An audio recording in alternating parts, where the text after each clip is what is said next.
नमस्कार दोस्तों, मैं स्टूडेंट प्रोफेसर डॉक्टर अंतिमा आप सबका बहुत बहुत स्वागत करती हूँ आपके चैनल एचएन हिंदी में। तो आज हम पढ़ेंगे यूजीसी नेट हिंदी साहित्य यूजीसी नेट का जो यूनिट 4 है। ठीक है, यूनिट 3 तक हमने पढ़ लिया है। अब आज हम यूनिट 4 के बारे में पढ़ेंगे। यूनिट 4 क्या है? विचारधारा। वो विचारधाराएं जिन्होंने कहीं ना कहीं हिंदी साहित्य को, आधुनिक हिंदी साहित्य को प्रभावित किया है, वह सामाजिक विचारधाराएं, वो भारतीय और पाश्चात्य भी हो सकती है। इन सभी विचारधाराओं ने कहीं ना कहीं भारतीय हिंदी साहित्य को भी प्रभावित किया है, क्योंकि यदि समाज में कोई भी विचारधारा चलती है और समाज जैसा होता है वैसा ही उसका ही प्रतिबिंब हमारे साहित्य में भी दिखता है। तो साहित्य कहीं ना कहीं इनफैक्ट बहुत ज्यादा आसपास के सांस्कृतिक, सामाजिक, ऐतिहासिक परिप्रेक्ष्य से भी प्रभावित होता है। तो विचारधाराओं का भी बहुत इंपॉर्टेंट रोल है हिंदी साहित्य की दशा और दिशा को बढ़ाने में। तो आज हम इन्हीं विचारधाराओं को पढ़ेंगे। ठीक, इसमें जो सबसे पहले जो आपका यूजीसी नेट का टॉपिक है वो है हिंदी, भारतीय नवजागरण और स्वाधीनता आंदोलन। जो पहला टॉपिक है भारतीय नवजागरण और स्वाधीनता आंदोलन।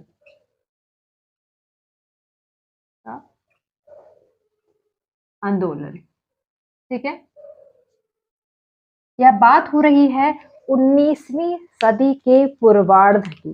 ठीक है, कब की? 19वीं सदी के पूर्वार्ध की बात हो रही है लगभग यहाँ पर, कि भारत में उस समय चूंकि हम अंग्रेजों के गुलाम थे और स्वाधीनता आंदोलन में किस तरह से भारतीय नवजागरण उसको, स्वाधीनता आंदोलन की लड़ाई को और ज्यादा प्रभावशाली बनाने में किस प्रकार से हेल्प कर रहा था। तो यहाँ एक शब्द है नवजागरण, इसका बहुत महत्व है।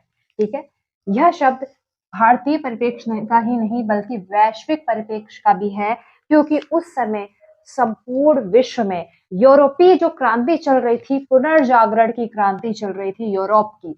ठीक है, यूरोप की क्रांति, पुनर्जागरण की जो चल रही थी, उसका जो प्रभाव हमारे भारत में पड़ा और भारतीय साहित्य, भारतीय दर्शन पे पड़ा था, वो है नवजागरण। ठीक है, इसका मतलब क्या होता है? इसका मतलब होता है नवजागरण, मतलब नए तरीके से जागना। ठीक है, वापस जग चुके हैं, नए सिरे से फिर से जागना। ठीक, क्योंकि कहीं ना कहीं हम सब अपने अपने समस्याओं में कह सकते हैं, या फिर नए क्योंकि कहीं ना कहीं हम सब कह सकते हैं कि हम सब अपनी अपनी समस्याओं में, अपनी जिंदगियों में इतने व्यस्त हो चुके थे उस समय कि हम सो चुके थे और अपने अधिकारों, अपने आसपास के प्रति, व्यवस्था के प्रति जागरूक नहीं थे। तो पुनर्जागरण आंदोलन ने, यूरोपीय पुनर्जागरण आंदोलन ने वापस से सबको एक नए सिरे से जगाने का प्रयास किया था, जिसके द्वारा हमने भी, भारत में भी लोगों ने समझा कि उसकी स्थिति क्या चल रही है। ठीक, एक तो ये इस समय जस्ट 1857 की क्रांति हुई थी। 1857 की क्रांति में लोग जगे और कहीं ने कहीं वो क्रांति लास्ट में विफल हो गई, लेकिन उस क्रांति ने इतना तो अंग्रेजों को बता दिया कि भारतीय जनता के भीतर कहीं ना कहीं खुद को इस जंजीर से आजाद करने के लिए एक चिंगारी है, और वह चिंगारी को बस कुछ हवा की जरूरत है, और वही सारी हवा की जरूरत जो पूर्ति है वो यह नवजागरण कहीं ना कहीं करने वाला था। तो ये नवजागरण क्या है? इसीलिए नवजागरण जो है, ये पुनर्जागरण काल इसको कहा गया, जिसका उदय, इसी पुनर्जागरण का जो है उदय आपके हिंदी साहित्य या हिंदी कविता में नवजागरण के द्वारा होता है। अभी आगे हम हिंदी नवजागरण जब पढ़ेंगे तो इसको और विस्तृत तरीके से पढ़ेंगे कि हिंदी साहित्य में इसका प्रभाव कैसे आया। सबसे पहले हम देखते हैं कि उस समय, ठीक है, जिस समय नवजागरण ये दौर की बात की जा रही थी, उस समय जो था वो, उस काल का परिवेश कैसा था, और 19वीं सदी के पूर्वार्ध का परिवेश, भारतीय जो समाज था वो कई तरह की विकृतियों से, कई तरह की रूढ़ियों से जकड़ा हुआ था। तो हम अपने में ही, अपनी इस पुरातनता, कुछ पारंपरिक रूढ़ियों में ही इस तरह से जकड़े हुए थे कि हम आजादी की तक तो जो पहुंच ही नहीं पा रहे थे। हम आपसी भेदभाव, आपसी छुआछूत, कुछ पुरानी जकड़ी हुई पुरानी रीतियों, इन सब चक्करों में ही हम उलझे रह गए थे, और ये और ज्यादा हमें गर्त की ओर ले जा रही थी। तो सबसे पहला और जरूरी काम क्या था स्वाधीनता आंदोलन के लिए या भारतीय समाज को जगाने के लिए, कि इन्हीं रूढ़ियों को, इन्हीं कर्मकांडों को, इन्हीं भेदभाव को खत्म किया जाए। जिसके लिए कुछ समाज जिनकी स्थापना हुई थी, उनका बहुत बड़ा इंपॉर्टेंट रोल था इन सब रूढ़ियों को खत्म करने के लिए। ठीक है, और साथ ही में उस समय अंग्रेजों ने ये एक अपने लिए कार्य किया था, लेकिन ये भारत के लिए भी अच्छा रहा। उन्होंने प्रेस की स्थापना की थी। किसकी? प्रेस की स्थापना। ठीक है, जिसका इसका भी पूरा सहयोग हमारे भारतीय नवजागरण को मिलता है, और कहीं ना कहीं लोगों को जागरूक करने के लिए प्रेस ने भी काफी मदद किया था। ठीक है, और साथ ही मदद किया था जिन सहायक संस्थाओं ने, उनको आज हम डिटेल में पढ़ते हैं। सबसे पहला जो इसमें संस्था है वो आती है आपका ब्रह्म समाज। ब्रह्म समाज कब आता है? ये 1828 में। ठीक है, ब्रह्म समाज। ठीक, इसका स्थापना किसने किया था? इसका स्थापना किया था राजा राम मोहन राय।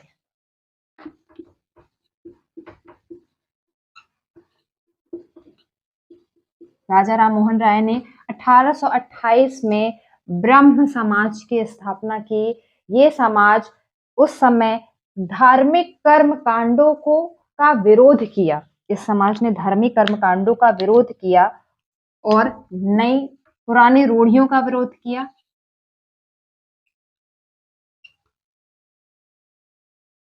इसमें जो सबसे इंपॉर्टेंट है ये कि इस समाज ने सती प्रथा का विरोध किया और उसको कहीं ना कहीं खत्म करने में बहुत बड़ी भूमिका निभाई है।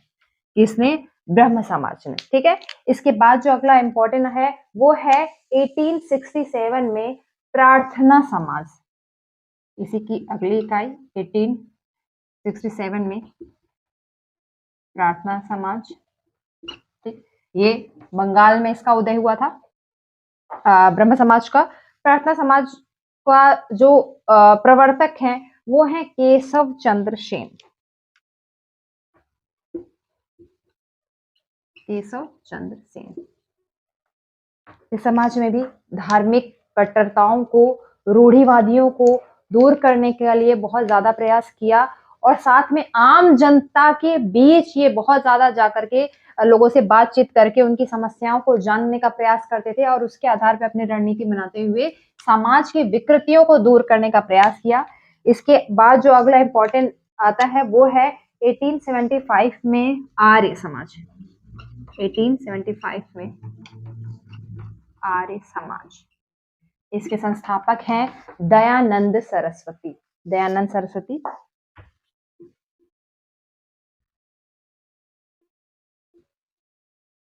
ये समाज ने भी सामाजिक भेदभावों को दूर करने का प्रयास किया, और सबसे बड़ी इंपॉर्टेंट बात थी कि इसने समाज को एक करने के लिए इसने हिंदी भाषा को बहुत महत्व दिया। तो आर्य समाज ने हिंदी भाषा के लिए काफी प्रयत्न किए हैं। ठीक है, अगला जो इंपॉर्टेंट संस्था है वो है थियोसॉफिकल सोसाइटी। ये 1882 के लगभग बनी थी। थियोसॉफिकल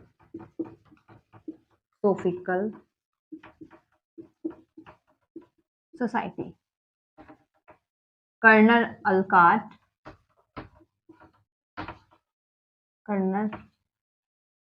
अलकाट और ब्लाटवास्की इस संस्था के ये संस्थापक थे। भारत में ये एनी बेसेंट, जो चर्चित नाम होंगे या परिचित भी होंगे, एनी बेसेंट इस संस्था को लेकर के आई और इस संस्था की अग्रणी बनी। ठीक है, अगला जो इम्पोर्टेंट है वो है 1897 में। 97 में दिख रहा है, 1897 में आता है आपका रामकृष्ण परमहंस मिशन। रामकृष्ण मिशन कहा जाता है। ये स्वामी विवेकानंद जी के संस्थापक हैं।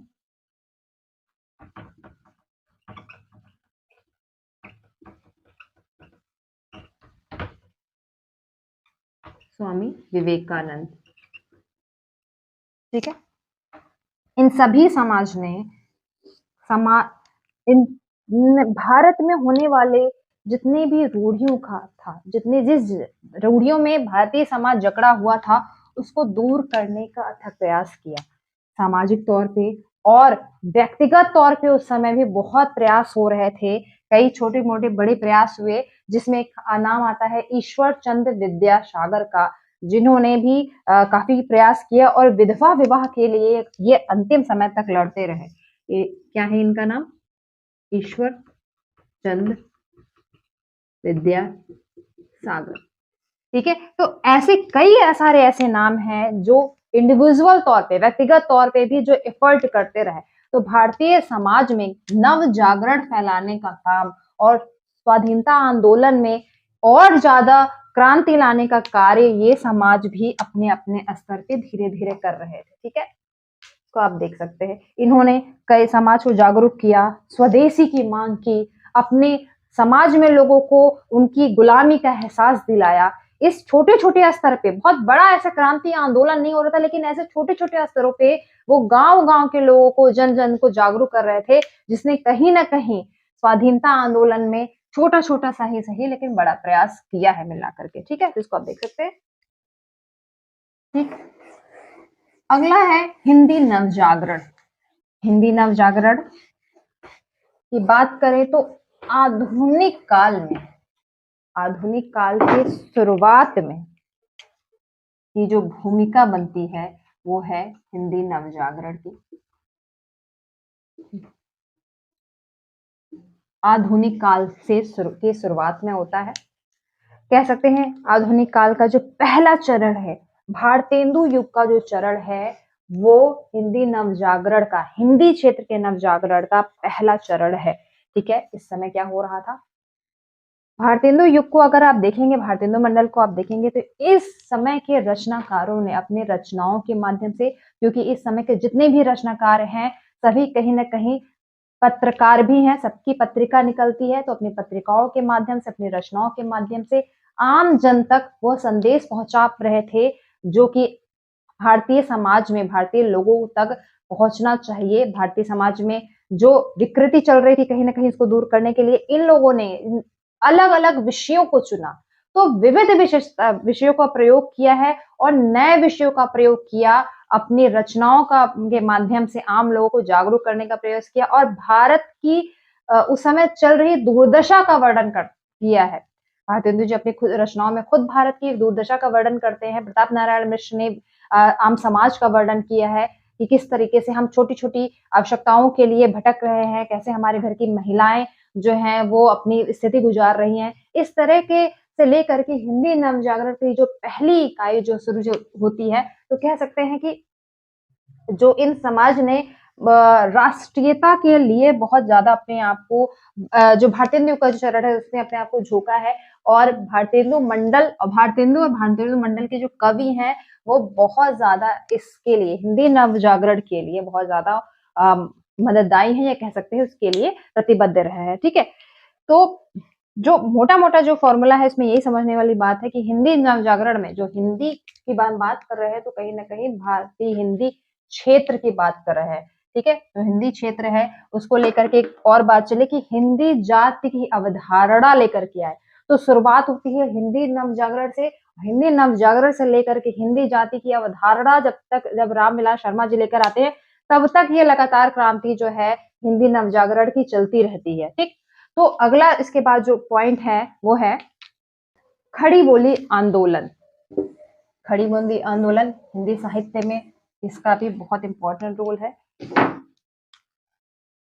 आज हम सब जो साहित्य हमारे सामने हम देख रहे हैं वो कहीं ना कहीं इन्हीं सब आंदोलन के फलस्वरूप है कि मेन स्ट्रीम की साहित्य में खड़ी बोली को स्थापित करने का कार्य हो रहा था। कैसे? इसी खड़ी बोली आंदोलन के द्वारा। ठीक है, उसके पहले भी रचना की जाती है, हम देख रहे हैं कि प्राचीन आदिकाल से रचनाएं हो रही हैं, लेकिन उस समय साहित्य की जो भाषा थी वो भाषा खड़ी बोली नहीं थी, वह लोक बोली में हो रहा था। हम संस्कृत, पाली, प्राकृत, ब्रज भाषा अवधि से निकल करके आए थे और उसके बाद हम आधुनिक काल में जब देखते हैं तो यह खड़ी बोली प्रवेश करती है। ऐसा नहीं था कि खड़ी बोली केवल आधुनिक काल में आई, उसके पहले जब आप देखते हो कि अमीर खुसरो की बात करें तो उन्होंने आदिकाल में ही खड़ी बोली का प्रयोग किया है। अमीर कृष्ण आदिकाल में ही खड़ी बोली का प्रयोग किया गया है। वहीं पर ही कवि गंग चंद छंद वर्णन की महिमा जब लिखते हैं, कौन? कवि गंग अकबर के समय में ये आते हैं, इन्होंने चंद छंद वर्णन की महिमा लिखी है, वो उसमें भी खड़ी बोली का प्रयोग किया है। तो खड़ी बोली जो है हमारे हिंदी साहित्य में पहले से अस्तित्व में है, लेकिन उसको मेन स्ट्रीम में लाने का कार्य था खड़ी बोली द्वारा, जो कविता गद्य के अलावा कविताएं भी लिखने का जो आंदोलन था, वह कहीं ना कहीं इसी आंदोलन के फलस्वरूप आया था। तो कुछ ऐसे बड़े जो नाम हैं उसको हम लेकर के आते हैं। इससे पहले जान लें कि 1813 में एक एक्ट आया, ठीक है, अंग्रेजों ने एक एक्ट लाया, जिस एक्ट में संस्कृत और फारसी को बढ़ावा देने की बात कही गई। किसको? संस्कृत और फारसी को बढ़ावा देने की बात कही गई, ठीक था। लेकिन इस एक्ट ने कहीं ना कहीं आम लोक भाषाओं को खतरे में डाल दिया, जिससे लोग अपनी भाषा के प्रति और ज्यादा सचेत हो गए। इसके बाद ही जस्ट अगला एक्ट आता है 1845 में 35 में मैकाले लेकर आते हैं। इसने अंग्रेजी भाषा में कार्य को ज्यादा महत्व दिया, ठीक है। 1835 के जो एक्ट ने अंग्रेजी भाषा के एक्ट को ज्यादा महत्व दिया। इसने भी कहीं ना कहीं हिंदी और लोक बोली जो थी, प्रांतीय जो भाषाएं थी, उनको ज्यादा और अवेयर कर दिया। ऐसे में ही 1836 में एक इश्तहार निकलता है, और इस एक में जो इश्तहारनामा आया, बहुत प्रचलित है ये इश्तहारनामा आता है।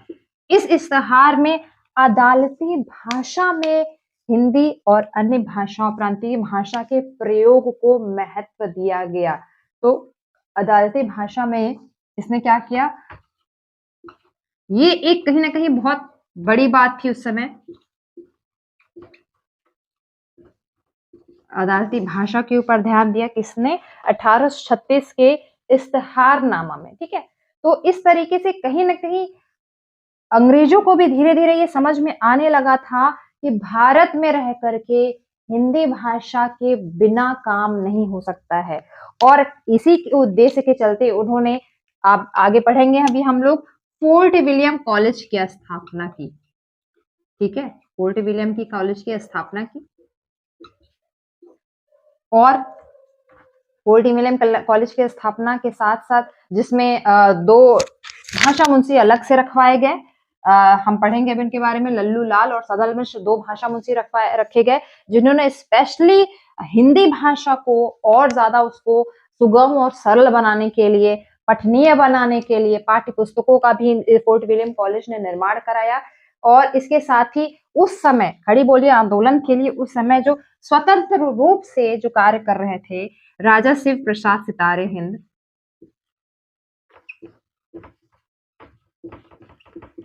सितारे हिंद, ठीक है, राजा लक्ष्मण सिंह, ठीक है। 2 नाम अभी हमने देखा जो फोर्ट विलियम कॉलेज में थे, कौन थे वो? लल्लू लाल और सदल मिश्र। और फोर्ट विलियम के कॉलेज के बाहर जो 2 लोग कार्य कर रहे थे वो हैं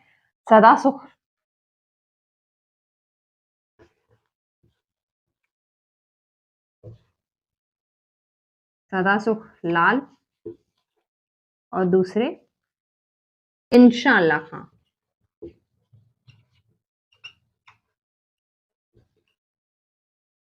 ठीक है। ये सारे ऐसे नाम हैं जिन्हें खड़ी बोली आंदोलन को अपने चरम पे पहुंचाया और खड़ी बोली के लिए बहुत कार्य किया। इसके साथ ही उस समय कुछ समाचार पत्रों ने भी इस आंदोलन को और हवा दी और ज्यादा इसको सफल बनाने में अपना योगदान दिया। तो समाचार पत्र जैसे उद्दंत मार्तंड उस समय आ चुका था, उद्दंत मार्तंड,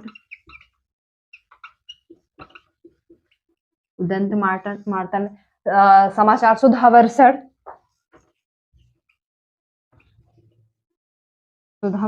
ये सारे ऐसे समाचार पत्र हैं। साथ में शिव प्रसाद सितारे हिंद भी समाचार पत्र निकालते हैं। हरिशन मैगजीन भी उसी के लगभग आता है, भारतेंदु जी का। ये सारे ऐसे मैगजीन हैं जिन्होंने भी अपने रचनाओं में, अपने पत्रिकाओं में, अपने समाचार पत्रों में खड़ी बोली के रचनाओं को छापा और प्रोत्साहित किया। ठीक है, तो ये सारे कई छोटे-छोटे प्रयास मिलकर के इस खड़ी बोली आंदोलन को सफल बनाते हैं। ठीक, तो इसे देख सकते हैं।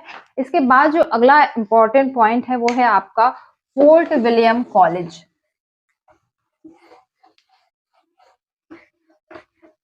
फोर्ट विलियम कॉलेज कहीं ना कहीं हिंदी खड़ी बोली आंदोलन में भी बहुत ज्यादा मददगार रहा।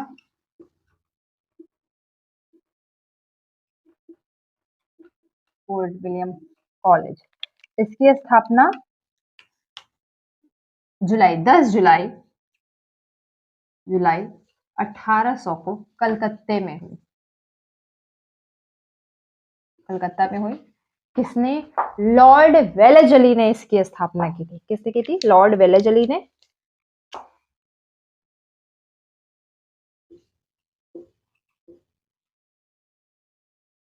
लॉर्ड वेलेजली ने इसकी स्थापना की। ठीक है, और इसका अध्यक्ष बनाया हिंदी के, मतलब फोर्ट विलियम कॉलेज में हिंदी विभाग का अध्यक्ष बनाया था गिलक्राइस्ट को।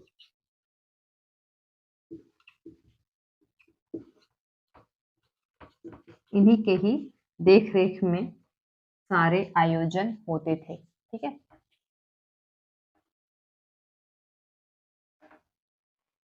अब इसका उद्देश्य क्या था? फोर्ट विलियम कॉलेज का उद्देश्य था, जो सिविल सेवकों को, इसका उद्देश्य था क्या था? जो सिविल सेवक जिनकी भर्ती अंग्रेज कर रहे थे अपने यहाँ, उन सिविल सेवकों को भारतीय भाषाओं का ज्ञान कराना, हिंदी का ज्ञान कराना, भारतीय भाषाओं का ज्ञान कराना, ताकि वह भारत में और अच्छे से अपना शासन कर पाए। इस उद्देश्य के साथ फोर्ट विलियम कॉलेज की स्थापना की गई थी। उद्देश्य चलिए ठीक है, भले यही था, लेकिन इसके चक्कर में कहीं ना कहीं हिंदी का और विकास हुआ, क्योंकि इसके लिए अलग से 2 भाषा मुंशी नियुक्त किए गए। कौन थे? पहले हैं आपके सदल मिश्र, दूसरे हैं आपके लल्लू लाल। ठीक है, 2 भाषा नियुक्त किए गए जिनका कार्य था हिंदी भाषा को और ज्यादा उसको सुगम और सरल बनाना, साथ ही अन्य जो पुस्तकें हैं उसका भी अनुवाद करना, हिंदी की पुस्तकों का अन्य भाषा में अनुवाद करना, अन्य भाषा की पुस्तकों का हिंदी में अनुवाद करना, और साथ में पाठ्य पुस्तकों का, ये ऐसा है इसने पहली बार हिंदी में पाठ्य पुस्तकों का भी निर्माण कराया है। ठीक है, तो इसलिए कहीं ना कहीं हिंदी के विकास में फोर्ट विलियम कॉलेज का महत्व है, और इसलिए हम कहीं ना कहीं इसको ज्यादा पढ़ते हैं। ठीक है, तो ऐसे 2-3 चर्चित नाम तो ऐसे उस समय थे जो फोर्ट विलियम कॉलेज में रहकर कर रहे थे। फोर्ट विलियम के कॉलेज के बाहर भी 2 नाम प्रचलित है जिनको अभी भी हमने पढ़ा है। वह 2 नाम कौन से हैं? सदासुख लाल और इंशाअल्लाह खां। ये चारों जो लोगों की जो चौकड़ी है, इसको आप हिंदी गद्य साहित्य के आंदोलन में, हिंदी खड़ी बोली के आंदोलन में, और फोर्ट विलियम कॉलेज के अंदर और बाहर के रूप में आप इन चारों नामों को जान सकते हैं। ठीक है, तो ये सभी इंपॉर्टेंट नाम है उस समय के लिहाज से, और खड़ी बोली और फोर्ट विलियम कॉलेज के स्थापना के लिहाज से। ठीक है, अगला जो इंपॉर्टेंट पॉइंट है आपका सिलेबस में वो है भारतीय नवजागरण। उसमें भी हिंदी नवजागरण। ठीक है, तो भारतीय हिंदी नवजागरण में और जो पॉइंट आता है वो है भारतेंदु और हिंदी नवजागरण। ठीक है, तो हम पढ़ेंगे। अब अगला टॉपिक क्या है? भारतेंदु और हिंदी नवजागरण। अभी हमने पढ़ा कि जो भारतेंदु युग था, भारतेंदु मंडल हिंदी साहित्य का या आधुनिक हिंदी साहित्य का प्रथम चरण है, पहला है। ठीक है, तो प्रथम चरण, और कहीं ना कहीं यहीं से आपके हिंदी नवजागरण की भी शुरुआत होगी, जिसके मुखिया जो कह सकते हैं वो है भारतेंदु हरिश्चंद्र। भारतेंदु स्वयं अपनी रचनाओं में कह लीजिए, अपनी पत्रिकाओं में कह लीजिए, अपने जीवन में इन सभी रूप से वह हिंदी और भारत के लिए, भारत की एकता के लिए, भारत की स्वतंत्रता के लिए, भारत में लोगों को जागरूक करने का प्रयास निरंतर कर रहे थे। ठीक है, भारतेंदु जी की जो रचनाएं हुई उसके द्वारा भी उन्होंने कई ऐसी समस्याओं पर बात की है। जैसे इनकी रचना है कि भारत दुर्दशा, अंधेर नगरी जैसे इनके जो नाटक रहे हैं, इसमें उन्होंने खुले आम अंग्रेजों के बारे में बोला है कि किस तरह से भारत की स्थिति हो चुकी है और यह निरंतर बुरी से बुरी होती जा रही है, तो जागरूक करने का प्रयास किया है। इसके साथ ही इन्होंने अपनी पत्रिकाओं में, भारतेंदु जी की पत्रिका में भी हरिशन मैगजीन हो गई, कवि वचन सुधा, इसमें भी इन्होंने लगातार भारतीय नवजागरण की, हिंदी नवजागरण की बात करी। भारतेंदु ने एक लेख लिखा था, हिंदी चली नए चाल में। लिखते हैं, हिंदी नए चाल में ढली। ये जो लेख है, कालचक्र में यह लेख छपा था। ठीक है, यह लेख भी हिंदी नवजागरण के विकास में बड़ा योगदान देती है कि इस लेख में उन्होंने बताया है कि किस प्रकार हिंदी का जो रूप है अब व्यापक तरीके से बन रहा है। ठीक है, और व्यापक हो रहा है। अब यह केवल गद्य की भाषा नहीं, बल्कि कहीं ना कहीं खड़ी बोली हिंदी अब काव्य की भाषा में, जिसका अभी तक अतिक्रमण रहा है रीतिकाल के समय से हम जान रहे हैं। एक तो रीतिकाल के परंपरा से निकाल करके लेके आते हैं इसको, रीतिकालीन परंपराएं जो उस समय चल रही थी उससे कविता को निकाल के लाने का कार्य भी आप भारतेंदु जी ने किया। ठीक है, उसके बाद हिंदी को और व्यापक स्वरूप में लाने का कार्य भी भारतेंदु अपने समय में करते हैं। बहुत छोटी सी आयु ये जिए थे। 1850 में इनका जन्म होता है और 85 में मर जाते हैं। तो मात्र 35 वर्ष की आयु में भारतेंदु ने हिंदी के नवजागरण में बहुत ज्यादा योगदान दिया है। ठीक है, इसके बाद जो आपका अगला टॉपिक आता है वो है द्विवेदी, महावीर प्रसाद द्विवेदी और हिंदी नवजागरण। महावीर प्रसाद द्विवेदी अपने नाम में हिंदी का संरक्षण करने के लिए, हिंदी का और परिष्करण करने के लिए माने जाते हैं। कौन है ये? महावीर प्रसाद द्विवेदी और हिंदी नवजागरण। तो द्विवेदी युग इन्हीं के आधार पे था। और द्विवेदी युग को कहीं ना एक और नाम से जिसे जानते हैं वो है जागरण सुधार काल। तो भारतेंदु युग को जैसे पुनर्जागरण काल नाम से जाना जाता है, वैसे द्विवेदी युग को जागरण सुधार काल भी कहा जाता है। क्या कहा जाता है द्विवेदी युग को? जागरण सुधार काल। क्योंकि हम जग तो चुके हैं, ठीक है, हम वापस से जग तो चुके हैं, लेकिन वह भी अभी उसमें भी कई सुधार होने की जरूरत है। जिस प्रकार हिंदी में रचनाएं होने तो लगी थी, लेकिन अभी भी हिंदी भाषा को और सुधार की आवश्यकता थी। तो महावीर प्रसाद द्विवेदी ने हिंदी भाषा के को और परिष्कृत करने का काम किया है। ठीक है, और उसका संरक्षण करने का काम किया अपनी रचनाओं के माध्यम से। द्विवेदी ऐसे रचनाकार है जिन्होंने सरस्वती पत्रिका, ये उस समय निकलती थी, उस समय सरस्वती पत्रिका के सरस्वती पत्रिका का भी बहुत महत्वपूर्ण रोल है हिंदी नवजागरण के लिए। तो द्विवेदी जी स्वयं लेख लिखा करते थे। स्वयं उस जो लेख उनके पास आते थे उसको वह बैठ करके सही करते थे, पूरी लेख वो उसको व्यवस्थित करते थे। और सही हिंदी कैसे लिखी जानी चाहिए इसके लिए वह नाम बदल करके अपनी पत्रिकाओं में लेख भी छापते थे। ठीक है, ताकि आम जनता को मैसेज मिले, एक उदाहरण मिले कि एक्चुअली में सही हिंदी, जो सहज हिंदी है, परिष्कृत हिंदी है, वह कैसी होती है। क्योंकि भाषा उस समय बहुत बड़ा माध्यम था लोगों तक अपनी बात पहुंचाने का, और एक पूरे समाज को, हिंदी जाति के उदाहरण जो बाद में रामविलास शर्मा जी लेकर के आते हैं उसी के हवाला लेकर के हैं, तो पूरे उस को एक करने का जो सबसे बड़ा माध्यम थी वो थी आपकी भाषा। और भाषा का संरक्षण बहुत जरूरी है, यह बात कहीं ना कहीं द्विवेदी जी समझते हैं, और इसलिए इन्होंने भाषा के सुधार के लिए बहुत प्रयास किए थे। ठीक है, और साथ में कई सारे नवीन विषयों पर लिखते हैं। द्विवेदी युग की यह खासियत है। इस युग में हमने अब जब द्विवेदी युग पढ़ा था तब भी हमने ये पढ़ा था कि इस युग में महावीर प्रसाद द्विवेदी स्वयं कहते हैं कि चींटी से लेके हाथी पर्यंत तक कविताएं लिखी गई, मतलब विविध विषयों पर लिखा गया। तो विषय भी बढ़ाया गया और सुधार भी किया गया है कि कैसा लिखना चाहिए। स्त्रियों के दशा पर बात की गई इस काल में। महावीर प्रसाद द्विवेदी जी स्वयं लिखते हैं, उनका एक लेख है कि कवियों की उर्मिला विषयक उदासीनता, कि किस प्रकार से जो स्त्रियां अभी भी रह गई हैं, भारतीय संस्कृति या भारतीय इतिहास में जिन स्त्रियों पर बात नहीं की गई, जिनके त्याग बलिदान पे बात नहीं की गई, उन स्त्रियों को भी केंद्र में लाने का कार्य जो है वो कहीं ना कहीं महावीर प्रसाद द्विवेदी जी अपनी रचनाओं के माध्यम से करते हैं। और अपने ही नहीं, उन्होंने पूरे द्विवेदी मंडल को इस कार्य में लगाया है। तो इस हिंदी नवजागरण के जागरण सुधार काल के नायक बन करके महावीर प्रसाद द्विवेदी हमारे आपके सामने आते हैं। ठीक है, अब अगले टॉपिक की बात करें तो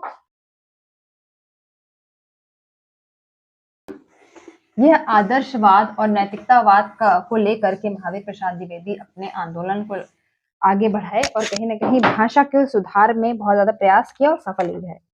अगला जो हमारा टॉपिक है वो है गांधी दर्शन, गांधीवाद या कह सकते हैं गांधी दर्शन। महात्मा गांधी के विचारों पर आधारित, महात्मा गांधी के जो भी दर्शन थे उसको हम इसमें पढ़ेंगे। पहली बात तो हम समझ लें कि गांधीवाद का जो विचारधारा है वह आदर्शवाद, हम उसको ज्यादातर मानते हैं, लेकिन वह आदर्शवाद नहीं है, बल्कि गांधी बात करते हैं व्यवहारिक आदर्शवाद की। किसके? व्यवहारिक आदर्शवाद। गांधी जी का जो आदर्श है वह व्यवहारिक आदर्शवाद पर आधारित है। ठीक है, कि वह चीज हो सकती है। उन्होंने कभी ऐसी पूरी बात नहीं की कि चीज हो नहीं सकती है। उन्होंने हमेशा जमीन पे रह करके बात की है और कहीं ना कहीं उसको अपने कार्यों द्वारा दिखाया भी है। अपने जीवन में विनोबा भावे जी से प्रभावित रहे महात्मा गांधी। दर्शन किसका है? महात्मा गांधी का। और यह अपने जीवन में विनोबा भावे से काफी ज्यादा प्रभावित रहे हैं। ठीक है, अब इनके मूल दर्शन की बात की जाए तो गांधी जी का जो मूल दर्शन है वो हम सब आप जानते हैं, वह सत्य, अहिंसा और प्रेम पर आधारित है। तो गांधी जी का जो मूल दर्शन है वो है सत्य, अहिंसा, प्रेम और सद्भावना। ठीक है, इसी 4 बिंदुओं पर गांधी जी का संपूर्ण दर्शन जो है वो बेस्ड है, जिसमें सबसे पहले वह बात करते हैं सत्य और अहिंसा की। सत्य अहिंसा की। ठीक है, सत्य अहिंसा में उन्होंने माना कि सत्याग्रह का जो बल है वो सबसे ज्यादा मजबूत बल है, जिसमें उन्होंने आत्मबल को महत्वपूर्ण माना। सत्याग्रह और आत्मबल को आजादी के लिए, भारतीय स्वाधीनता आंदोलन के लिए ज्यादा महत्वपूर्ण मानते हैं। और मानते ही नहीं, वह यह करके भी अपने जीवन में दिखाते हैं। ठीक है, तो आत्मबल और सत्याग्रह को इंपॉर्टेंट मानते हैं। दूसरा जो ज्यादा महत्वपूर्ण है वो है सर्वोदय।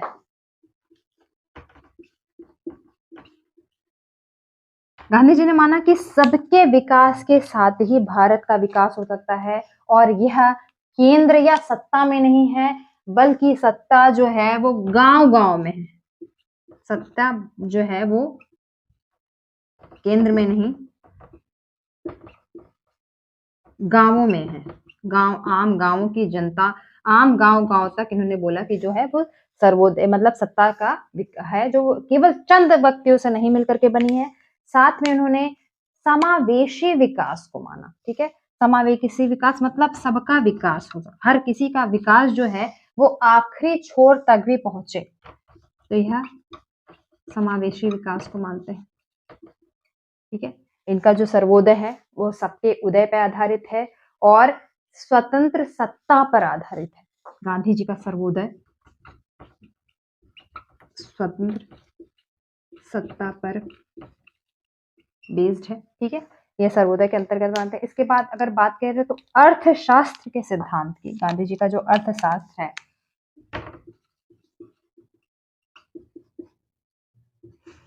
वह मेड इन इंडिया, मतलब भारतीय चीजों को बढ़ावा देने का ज्यादा उन्होंने माना। इस अगर उनके स्वयं के जीवन में भी देखो तो वह स्वयं भी चरखा चलाते हैं, अपनी जीविका यापन के लिए उन्होंने एक उदाहरण दिया।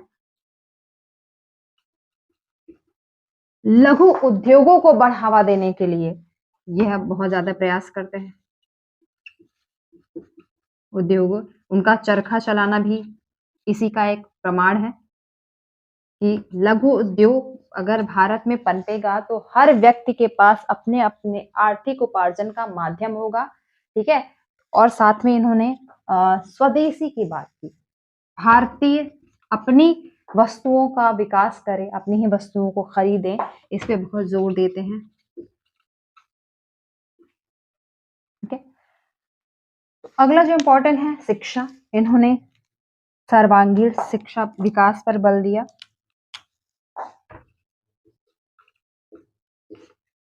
ऐसी शिक्षा हो जिससे सर्वांगीण विकास हो और साथ में शिक्षा का माध्यम मातृभाषा होनी चाहिए। तो पहले तो सर्वांगीण विकास और मातृभाषा पर यह ज्यादा बल देते हैं। इसके अलावा गांधी जी ने आदर्श राज्य का भी स्थापना करने एक एग्जाम्पल बताया, जिसके लिए वह राम राज्य को इसका उदाहरण मानते हैं कि आदर्श राज्य की स्थापना होगी। भेदभावों को इन्होंने दूर करने का प्रयास किया। समरसता में इन्होंने भारत की ताकत को माना है, ठीक है। तो गांधी जी की कुछ महत्वपूर्ण पुस्तक है जो पूछ भी सकता है, पूछता भी है, जैसे दिख रहा हो तो पुस्तक की बात करें तो पुस्तक है सत्य के प्रयोग,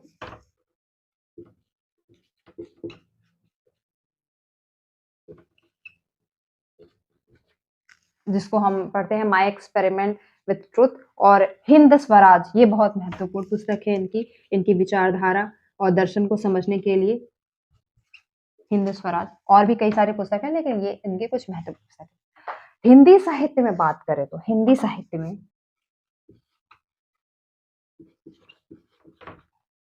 गांधी के दर्शन पे जो सबसे बड़ा प्रभाव पड़ता है उसमें है आपके सियाराम शरण गुप्त।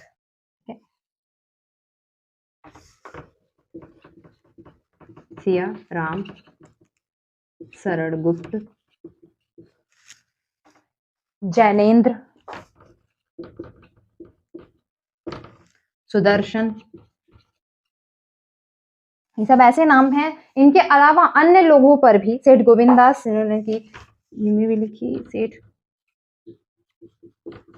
गोविंददास, ये कुछ ऐसे नाम है जिन पे सीधे सीधे गांधी का प्रभाव, गांधी दर्शन का प्रभाव देखा जा सकता है। इनके अलावा अन्य लोग भी हैं जैसे मैथिली शरण गुप्त हो गए, प्रसाद हो गया, निराला हो गए, इन पर भी कहीं ना कहीं गांधी जी के दर्शन का प्रभाव पड़ता है। तो हिंदी साहित्य में गांधी दर्शन का अच्छा खासा प्रभाव आप देख सकते हैं, ठीक है। अगला हम बात करते हैं अंबेडकर दर्शन पर, जो अगला आपका टॉपिक है अंबेडकर दर्शन।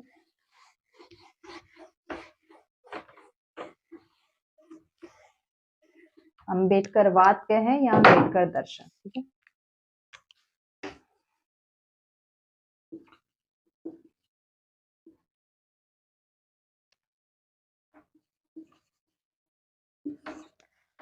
अंबेडकर दर्शन, अम्बेडकर जी के, भीमराव अंबेडकर जी के दर्शन पर आधारित को अंबेडकर दर्शन कहा जाता है। यह पूरी तरीके से मानवतावादी दर्शन है।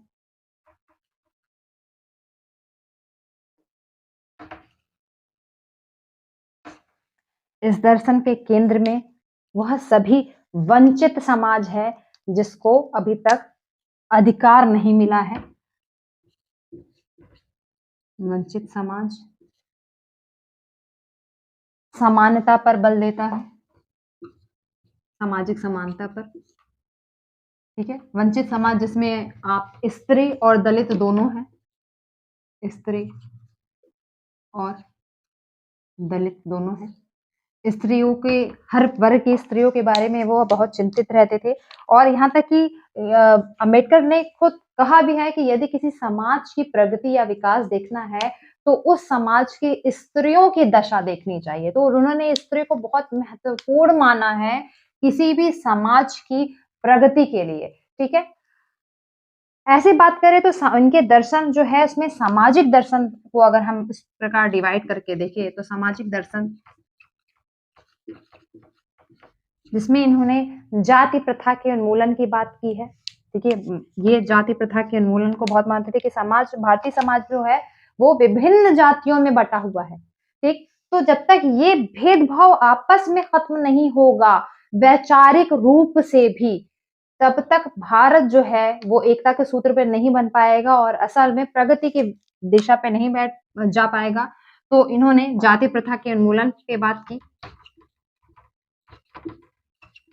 और इसके लिए उन्होंने अम्बेडकर जी ने अंतरजातीय विवाह को भी बढ़ावा देने का बात किया। विवाह, ठीक है।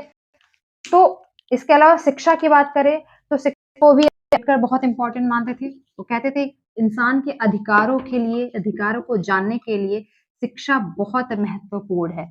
जब हम शिक्षित होंगे,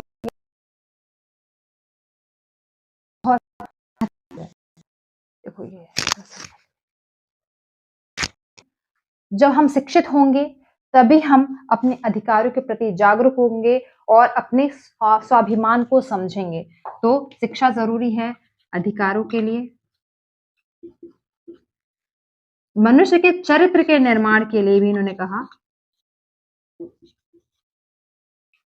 के लिए भी शिक्षा महत्वपूर्ण मानी है।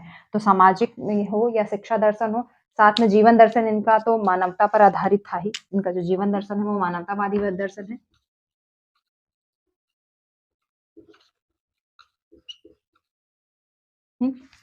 अम्बेडकर जी की कुछ पुस्तकें हैं जो महत्वपूर्ण हैं, जैसे भारत में जातियां,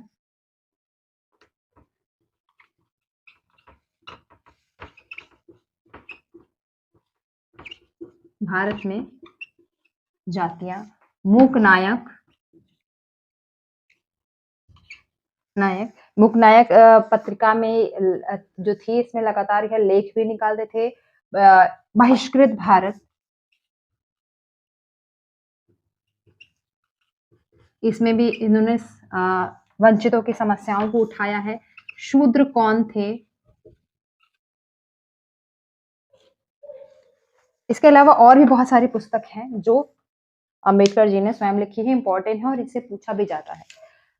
हिंदी साहित्य में इनके प्रभाव की बात करें तो सामान्यतः दलित विमर्श, जिसको अभी हम जानेंगे, आगे पढ़ेंगे, दलित विमर्श में अम्बेडकर जी का सीधा सीधा प्रभाव देखा जा सकता है। जैसे इसमें शिवराज सिंह बेचैन, डॉक्टर धर्मवीर और एन सिंह, गोपाल प्रधान, ये सब ऐसे बड़े नाम हैं जिस पर अम्बेडकरवादी दर्शन का प्रभाव पड़ा था। ठीक है, तो दलित, इसके अलावा भी आप हिंदी साहित्य में कई सारे ऐसे विद्वान हैं जिन्होंने जो अम्बेडकर का सम्मान करते हुए आगे बढ़ते हैं। ठीक, आगे हम बात करें, अगला जो इम्पोर्टेंट दर्शन है वो है लोहिया दर्शन, जो कि ये वैचारिक और विचारधारा का जो यूनिट है वह केवल एक यूनिट से इससे प्रश्न नहीं पूछेगा। मैंने पहले भी कहा था कि संपूर्ण जो आप पूरा साहित्य, हिंदी साहित्य पढ़ते हैं, पूरा जो आप सिलेबस पढ़ रहे हैं, उसमें हर जगह आपको विचारधारा के प्रश्न दिखेंगे। चाहे कोई आप डिस्कोर्स पढ़ रहे हो या कोई काव्य शास्त्र संबंधी विचारधारा पढ़ रहे हो, आधुनिकतावाद पढ़ रहे हो, कॉन्सेप्ट पढ़ रहे हो, उसमें आपको विचारधारा के प्रश्न अलग से प्रॉपर मिलते जाएंगे। लेकिन यह विचारधारा का यूनिट अलग से इसलिए शायद डिवाइड कर दिया गया होगा कि आप पर्टिकुलर विचारधाराओं को स्पष्ट रूप से उसकी परिभाषा को, इसको डिकोड करके समझें। ठीक है, तो जो अगला है वो है लोहिया दर्शन। डॉक्टर राम मनोहर लोहिया के सिद्धांतों पर आधारित है ये। इसको समाजवादी दर्शन भी कहते हैं, कह सकते हैं एक प्रकार से समाजवादी, यह समाजवादी दर्शन है। लोहिया स्वयं, डॉक्टर राम मनोहर लोहिया,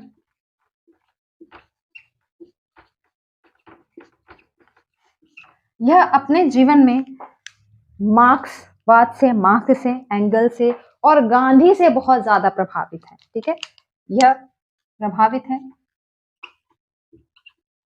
मार्क्स से, एंगल से और गांधी से प्रभावित रहे हैं और इसका प्रभाव इनके दर्शन में भी दिखाई पड़ता है। ठीक है, इनका जो दर्शन था वो था समाज के, एक्चुअली समाजवादी दर्शन भी इनका यही था कि जो आवश्यकता है या फिर जो भी नीति है वो समाज के अंतिम छोर पे खड़े हुए व्यक्ति या उसके हित को देखते हुए बनानी चाहिए। तो किसके, समाज के अंतिम छोर पे खड़े हुए व्यक्ति के हित को देख करके बनाना चाहिए, ऐसा लोहिया, राम मनोहर लोहिया मानते थे। और उन्होंने कहा कि इसी प्रकार से समाज का, संपूर्ण समाज का उत्थान हो सकता है। और साथ ही इन्होंने वर्ग विहीन समाज को ज्यादा माना, कहा जब तक वर्ग रहेगा तब तक समाज की प्रगति नहीं हो सकती है। तो किसको मानते हैं ये, वर्ग विहीन समाज को, वर्ग विहीन, ठीक है। समाज जब तक बटा रहेगा तब तक समाज की प्रगति नहीं हो पाएगी। और साथ में इन्होंने हिंसात्मक रूप से जो क्रांति है उसका विरोध किया। गांधी के विचारों से प्रभावित है, हिंसात्मक क्रांति का विरोध किया है इन्होंने, ठीक है। राम मनोहर लोहिया के ने भेदभाव पर बात की है। इन्होंने कहा कि आर्थिक विषमता और आय की विषमता जब तक रहेगी तब तक मनुष्य जो है वो एक तरीके से नहीं रह पाएगा, ना सोच पाएगा, ना एक तांबे के सूत्र में बन जाएगा, क्योंकि कहीं ना कहीं कोई अमीर होता जाएगा और गरीब होता जाएगा। तो इस पर भी वो आय की विषमता पर भी प्रहार करते हैं, ठीक है। सामाजिक भेदभाव, आय की विषमता, इनके कुछ मूल संग्रह हैं। साथ में इन्होंने कहा कि जब तक जैसे कि अंतिम छोर पे खड़ा व्यक्ति, मतलब ग्रामीण समाज के भी जब तक ग्रामीण व्यक्तियों की अर्थव्यवस्था में सुधार नहीं आएगा तब तक आय की विषमता बनी रहेगी। मनोहर लोहिया ने गांव में जाकर के उसके विकास पे जाने की बात की। ये पहली बार कोई किसी दर्शन में स्पष्ट रूप से भी दिखता है। इनकी पुस्तक की बात करें तो मार्क्स, गांधी और सोशलिज्म इनकी एक पुस्तक है। मार्क्स, गांधी और सोशलिज्म, ठीक है। इनकी इंपॉर्टेंट पुस्तक है जिसमें इन्होंने साफ साफ स्पष्ट किया है कि मार्क्स और गांधी का इनके जीवन पे कैसे और कितना प्रभाव पड़ा है। समाजवादी चिंतन है इनकी पुस्तक।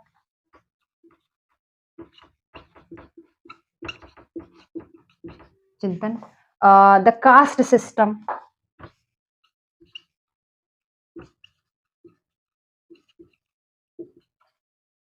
इसके अलावा और भी कई सारी पुस्तक है जिनकी इंपॉर्टेंट है, ठीक है। अब हम आते हैं अगले टॉपिक पर। अगला टॉपिक आपका पाश्चात्य सिद्धांतों को के बारे में है कुछ, जिसमें सबसे पहले नंबर पे है आपका मार्क्सवादी, मार्क्सवाद, मार्क्सवाद, ठीक। यह कार्ल मार्क्स के सिद्धांतों पर आधारित है। इसी के आधार पे इसको मार्क्सवाद का नाम दिया गया। यह जर्मनी के विचारक हैं जिन्होंने समाज में जो विषमता है, भेदभाव है, उसके आधार पर कुछ सिद्धांत निकाले। इन्होंने कहा कि जो समाज में जो भेदभाव है उसका मूल आधार आर्थिक है, पूंजीवाद को इन्होंने बताया। इनके सिद्धांत के कुछ 3 जो महत्वपूर्ण जो बिंदु थे, इसमें जो 3 भागों में इन्होंने सिद्धांत दिए या इनके करके दे सकते हैं। पहला है द्वंद्वात्मक भौतिकवाद, ठीक है। दूसरा सिद्धांत है मूल्य वृद्धि का सिद्धांत,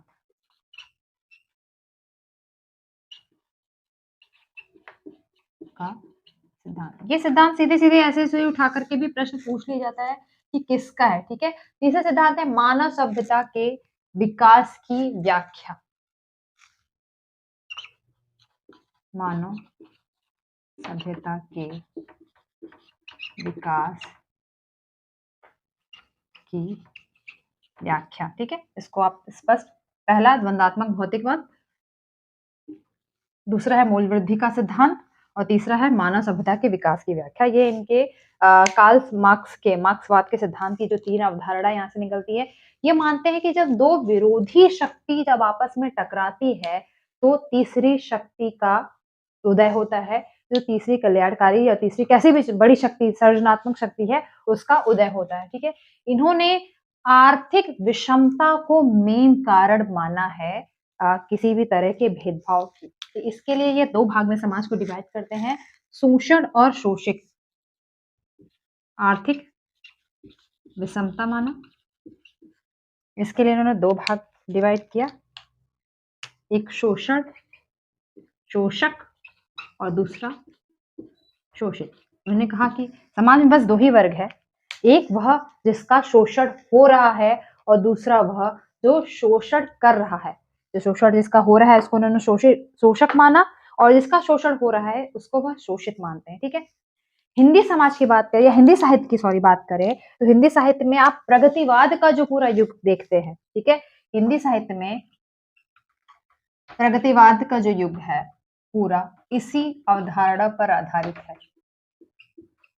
प्रगतिवाद पूरा वह मार्क्सवादी सिद्धांत पर आधारित है। क्यों? क्योंकि शुरुआत की बात करें तो यह 1936 में यह प्रगतिवाद शुरू होता है। ठीक, 1935 में न्यूयॉर्क में प्रगतिशील लेखक संघ प्रलेस की स्थापना की गई, और यही 1936 में भारत में आता है। ठीक है, तो जब हमने प्रगतिवाद पढ़ा था तब भी पढ़ा था कि मुल्क राज आनंद, सज्जाद जहीर और प्रेमचंद के सहयोग से प्रगतिशील लेखक संघ की स्थापना की। यह जो संघ है ये यही कहीं ना कहीं प्रगतिवाद की शुरुआत से ज्यादा सहायक है। प्रगतिवाद यहीं से शुरू होता है।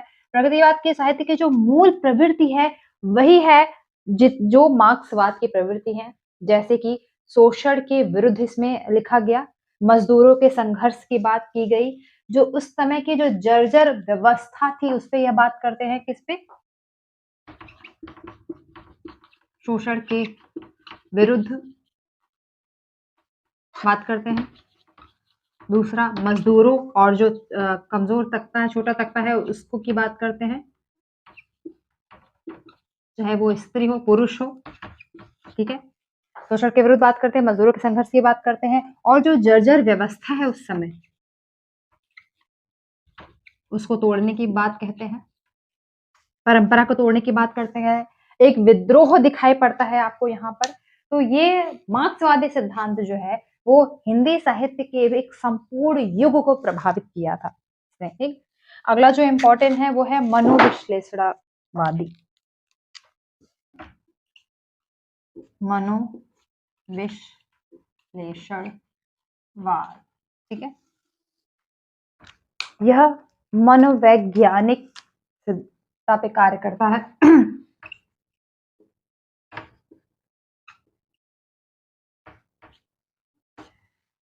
तीन पाश्चात्य के तीन विचारक जिसमें आते हैं फ्रायड, एडलर और जुंग। फ्रायड, एडलर और जुंग, इन्होंने यह सिद्धांत दिया। यह इसमें इन्होंने बात की मनुष्य की दमित कामवृत्ति की, जिसे लिबिडो कहा। साथ में इन्होंने स्वाभिमान के या स्व के तीन अंग बताए, ईड, ईगो, सुपर ईगो। इसको तीन भाग में इन्होंने डिवाइड किया। हिंदी साहित्य में बात करें तो हिंदी साहित्य में अज्ञेय, इलाचंद जोशी और जैनेन्द्र जैसे रचनाकार जो हैं वो मनोविश्लेषणवादी रचनाकार हैं।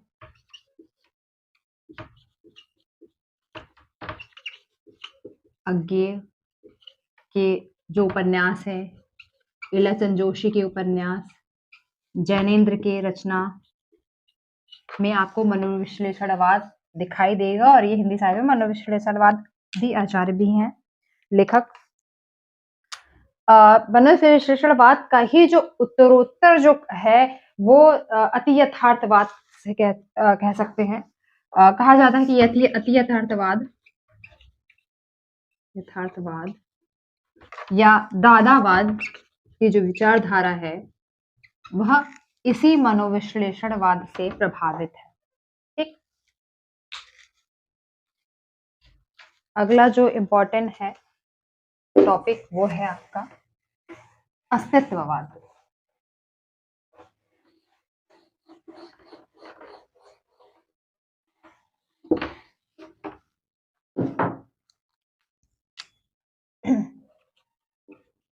अस्तित्ववाद। मनुष्य के एग्जिस्टेंस क्या है, क्यों है, किस जगह पर किस प्रकार से है, उस पर अस्तित्ववाद बात करता है। सोरेन कीरकेगार्ड इसके प्रवर्तक हैं, माने जाते हैं।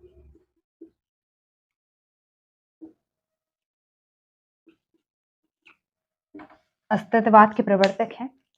अस्तित्ववाद जो है ये पूर्ण तरीके से व्यक्तिवादी सिद्धांत है, व्यक्तिवाद पर यह अधिक जोर देता है।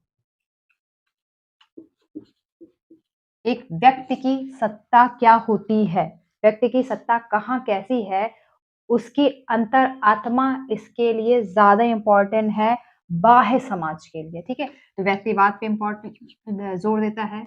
अंतरात्मा अधिक महत्वपूर्ण है बाह्य जगत के अपेक्षा।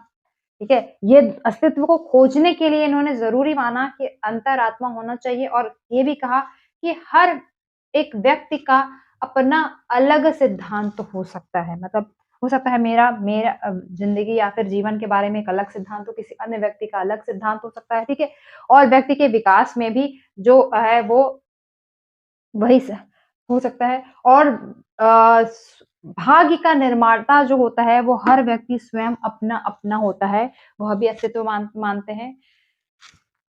इसी में आगे चलकर आते हैं एक विद्वान नीत्से, जिसने अस्तित्ववाद की परंपरा को आगे बढ़ाया। नीत्से, मार्शल और सात्र का काफी नाम है, ये अच्छे अस्तित्ववादी है। ये सभी ऐसे नाम है जिन्होंने अस्तित्ववादी विचारधारा को माना और उसको आगे भी बढ़ाया। इस काल पे जो कुंठा, निराशा, संतरास की जो बात है, भीतरी जो कहीं ना कहीं कश्मकश है, इसको निकाल करके बाहर स्वतंत्र पूर्वक रखने की बात ये अस्तित्ववादी करते हैं। ठीक है, इसके बाद अगला एक है उत्तर आधुनिकता। आपके टॉपिक पे उत्तर आधुनिकता को कहीं ना कहीं उत्तर आधुनिकता समानता, तो इसे आधुनिकता का अगला चरण कहा गया, लेकिन ये किसी भी मायने में आधुनिकता की चरण नहीं, जबकि हर तरीके से ये आधुनिकता का उल्टा ही लगा। ठीक है, क्रम में तो ये आधुनिकता के बाद में आती है, लेकिन इसने आधुनिकता के पर ही कई सारे प्रश्न लगाए। तो सबसे पहले उत्तर आधुनिकता की तो जो विशेषता है कि उत्तर आधुनिकता ने हर चीज पे प्रश्न लगाया, हर चीज पे क्वेश्चन इसने किया। इसके जनक, उत्तर आधुनिकता के जनक ल्योतार को माना जाता है। ठीक है, ये प्रश्न पूछा जा चुका है। ल्योतार को उत्तर आधुनिकता का जनक मानते हैं, संस्कृति मानते हैं। ठीक है, उत्तर आधुनिकता ने तर्कवाद को बहुत ज्यादा महत्व दिया, वही प्रश्न करने का जो लहजा है तर्कवाद पर। साहित्य, संस्कृति, समाज, सभ्यता, सब पे तर्क किया जा सकता है और हर व्यक्ति का निजी तर्क अलग अलग हो सकता है, यह भी उत्तर आधुनिकता मानती है। हिंदी साहित्य की बात में देखें तो मनोहर श्याम जोशी की रचनाएं जो हैं और उदय प्रकाश की कुछ रचनाओं पर उत्तर आधुनिकता का अच्छा प्रभाव देखा जा सकता है। मनोहर श्याम जोशी, इनकी रचनाएं कुरु कुरु स्वाहा जैसी रचनाएं जो हैं जोशी, और आपके उदय प्रकाश की रचनाओं में उत्तर आधुनिकता जो है वो दिखाई देती है। इसके बाद जो अगला इंपॉर्टेंट पॉइंट है वो है अस्मिता मूलक विमर्श। अस्मिता मूलक विमर्श में कुछ नए विमर्श। पहली बात तो ये 90 के बाद की अवधारणा इसे माना जाता है, मूलक विमर्श। ठीक है, कई सारे इसके अंतर्गत कई सारे विमर्श निकल करके, ठीक है, अस्मिता मूलक इसके अंतर्गत कई सारे विमर्श निकल के आए। अब तो बहुत सारे, लेकिन प्रारंभ में जो कुछ महत्वपूर्ण विमर्श थे उसमें स्त्री विमर्श, दलित विमर्श और आदिवासी विमर्श पहले आए।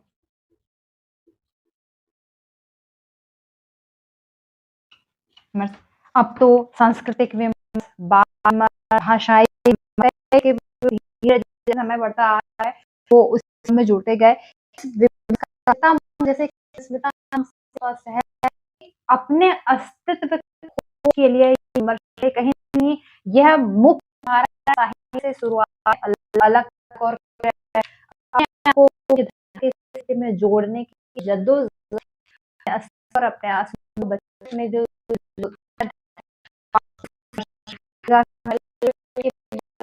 अपने आप में व्यापक बड़ा है, क्योंकि यह आपके भारतीय हिंदी साहित्य में बल्कि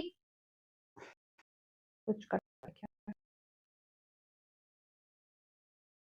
ठीक है नहीं बल्कि वैश्विक रूप की अवधारणा है, वैश्विक क्रांति है। तो इस तरह भारत में नहीं पाश्चात्य कह सकते हैं या वैश्विक स्तर की अवधारणा है। इसके अंदर नारी का बड़ा आंदोलन चल नारीवाद नारीवाद, फिर समाज नारीवाद, फिर नारीवाद, फिर उत्तर नारीवाद, इसका जा सकता है के अधिकारों और उनके आधारभूत आवश्यकताओं और अधिकारों के बाद जो है वो स्थिर करता है। भारतीय विमर्श की बात करें तो भारत में विमर्श के रूप में तो शुरुआत से कोई ऐसा नहीं चला, लेकिन अगर प्रतिनिधित्व की बात करते हैं, खोजें हम तो हमारे यहाँ मीरा, महादेवी जैसे तमाम नाम जो है उसमें कहीं ना कहीं ये स्त्री विमर्श दिखाई पड़ता है, लेकिन स्पष्ट रूप से ये 90 के बाद ही आपको दिखाई पड़ेगा, जब जो वैश्विक क्रांति जब स्त्री विमर्श की बहुत ज्यादा बढ़ने लगती है वो तो कहीं ना कहीं वो भारत में भी आके प्रभाव डालती है।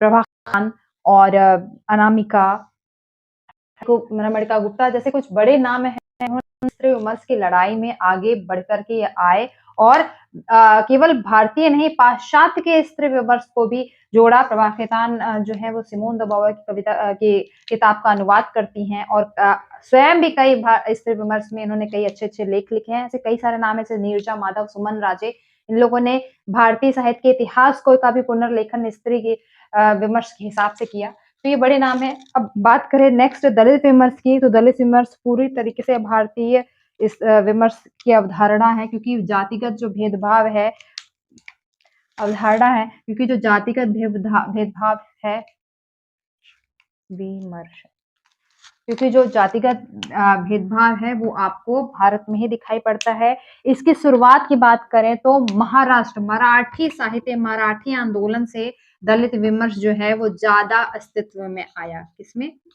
मराठी। और किसका बड़ा हाथ है? आत्मकथा का। आत्मकथा विधा से दलित विमर्श या दलित साहित्य को ज्यादा सपोर्ट मिला है।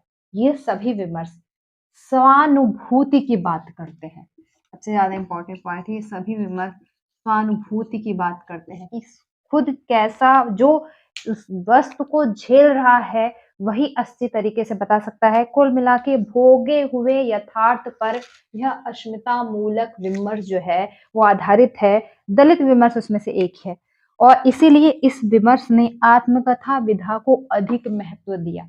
आत्मकथा विधा में इन लेखकों ने समझा है, लेखकों ने बताया कि उनके जीवन में कैसे बीता है, क्या क्या चीजें बीती, और उसको एज इट इज उठा के वो पाठकों के सामने रखते हैं। अम्बेडकरवादी विचारधारा पर किसे ज्यादा प्रभावित है ये। कुछ बड़े नामों की जो बात करें तो बहुत सारे दलित विमर्श के रचनाकार हैं, जैसे ओम प्रकाश वाल्मीकि, मोहनदास नैमिष राय, सूरजपाल चौहान, आपके एन राय, डॉक्टर धर्मवीर, सुशीला टागोरे, कौशल्या बैसंत्री, रजत रानी मीनू, ये सब बड़े इंपॉर्टेंट नाम हैं जो आपके दलित विमर्श में आएंगे। ऐसे ही आदिवासी विमर्श जो आदिवासियों की समस्याओं पर ज्यादा आधारित रहा है, उनके मूल समस्याएं जल, जंगल, जमीन की समस्याएं उस जो है उसकी बात करते हैं। रणेन के उपन्यासों में आप देख सकते हैं उन्होंने स्पष्ट रूप से आदिवासियों की क्या समस्या है उसके बारे में बताया है। इसी प्रकार से बाल विमर्श, बाद में बच्चों की मनोवैज्ञानिकता को, बच्चों की मानसिकता को दिखाते हैं। इसमें आपका बंटी जैसे उपन्यास जो है वो बहुत महत्वपूर्ण है। और भी कई सारे ऐसे विमर्श, धीरे धीरे सांस्कृतिक विमर्श इसी में प्रकार से आता है।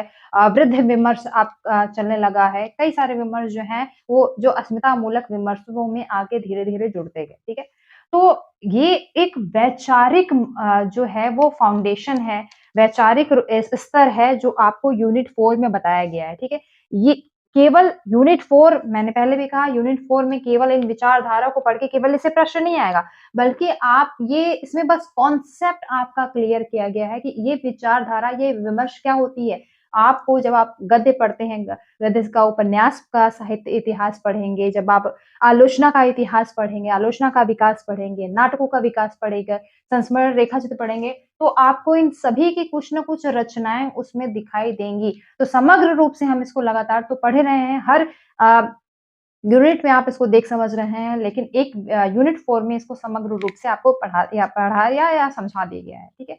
तो यूनिट 4 के कॉन्सेप्ट से रिलेटेड यदि आपके और भी कोई क्वेश्चन है, तो आप मुझे मेल में या फिर ग्रुप में डिस्कस कर सकते हैं। लाइव सेशन करेंगे तो उसमें डिस्कस कर सकते हैं, ठीक है? तो लगातार तैयारी करो, शुभकामनाएँ।